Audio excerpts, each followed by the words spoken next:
pessoal, sejam bem-vindos aqui ao meu canal. Sou Renata Curti, sou advogada e esse canal aqui tem um propósito: te ajudar a economizar dinheiro. Eu dou dicas porque eu falo sobre inventário, eu falo sobre imóvel, eu falo sobre legalização de imóvel, eu falo sobre hold familiar. Então, se você tem interesse em se livrar do inventário ou se você tem interesse em economizar com imposto, ter uma qualidade de vida melhor, porque você vai pagar menos imposto, então você está no lugar certo. Então já dá aqui o seu like, já me incentiva a continuar e se inscreve aqui no canal, tá bom?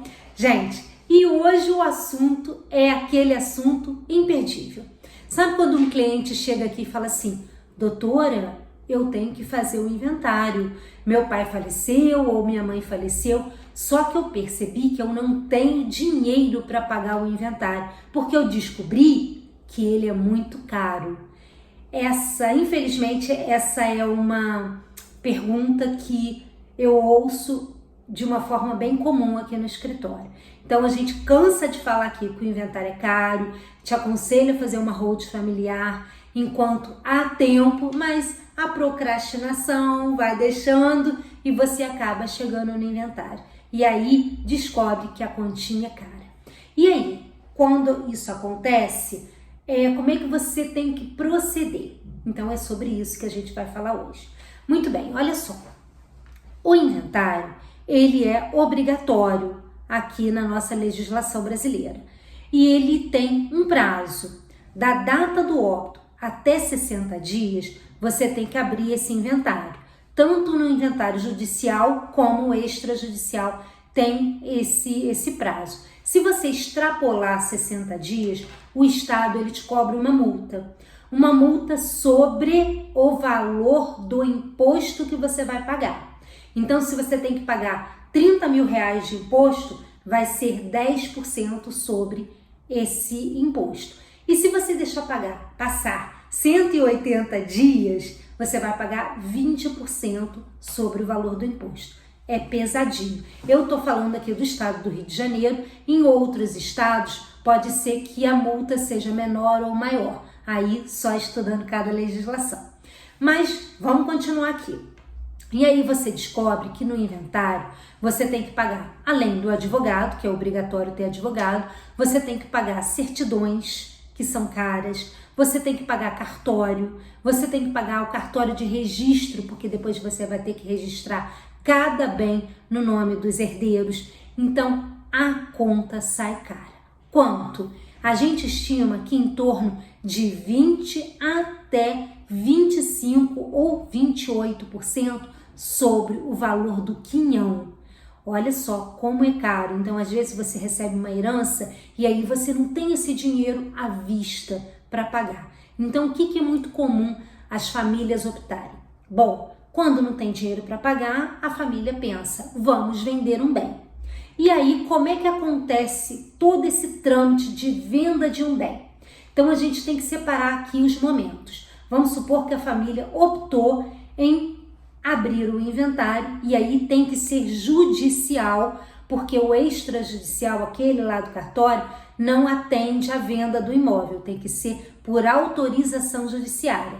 Exatamente. Todos os interessados têm que dar a sua anuência e o juiz autoriza a venda daquele imóvel através de um alvará de venda. E é só isso? Não. Vamos supor que apareceu uma pessoa para comprar este imóvel. E aqui eu tenho que te explicar com muita calma para você entender essa lógica aqui, que é perversa, mas ela existe. Vamos supor que você tem um imóvel, um apartamento, com um valor venal de 100 mil reais. Só que o Estado, ele não cobra o imposto em cima dos 100 mil reais. Ele cobra um imposto de acordo com a avaliação dele. Então, vamos colocar que pela avaliação daquele imóvel foi avaliado em 300 mil. Então, ele vai cobrar 8% sobre o valor daquele imóvel. Muito bem. Então, você vai pagar de cara aí 30 mil reais, não, 24 mil reais de imposto sobre os 300 mil. Muito bem. Pagou o imposto, vamos seguir. e aí você consegue vender aquele imóvel. Mas lembra que na venda aquele imóvel entrou para os herdeiros por R$100 mil? Então, e aí você vendeu por 300? Dentro dessa perspectiva aí de 100 e 300, você tem o ganho de capital. Não tem como escapar disso. E o Estado te cobra porque você ganhou R$200 mil de ganho de capital, porque você vendeu um imóvel que valia 100 por 300. E ele te cobra ainda 15% sobre 200 mil, que foi a diferença entre o que era e o que você vendeu. Olha só, gente, R$30 mil de ganho de capital. Bom, essa é a continha perversa que o Estado ele te cobra. Mas vamos para um outro cenário. Vamos supor que você chegou aqui, eu te mostrei as contas do inventário e você falou, não